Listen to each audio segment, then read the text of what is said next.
I think it's very difficult to trade these daily movements. So certainly, in some senses, stepping back and observing and trying to recalibrate.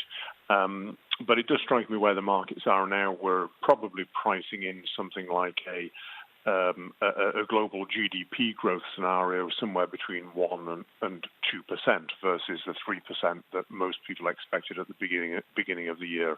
So there has a reasonable slowdown has been priced in.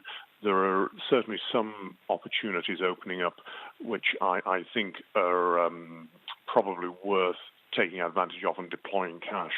But as you say, everything is so uncertain that I think it's hard to do that in a wholehearted fashion at the moment. Paul, walk us through some of those opportunities.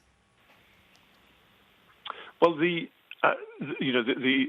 you look at the parts of the market that have been hit the hardest, things like oil-related stocks, if there is any sort of an improvement in the outlook, then I think that part of the market will do well. If you look in terms of factors, small and medium-sized companies have been badly underperforming.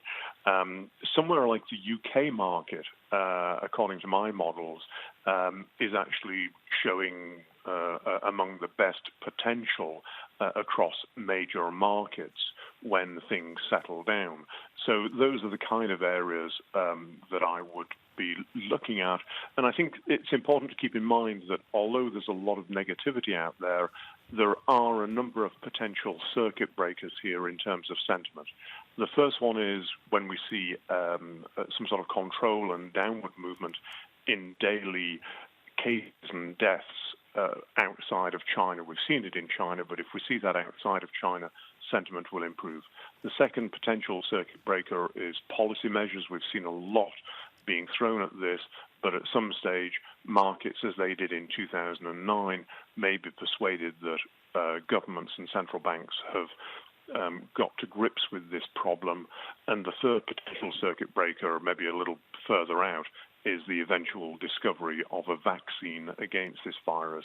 So we have to bear in mind it's bad news at the moment. Sentiment is bad, but there are potential circuit breakers there. Hey everybody, it's Hadley Gamble from our new CNBC Middle East Bureau in Abu Dhabi. Thanks for stopping by. Now to watch more, you can try one of the videos that just popped up on your screen. And don't forget to subscribe.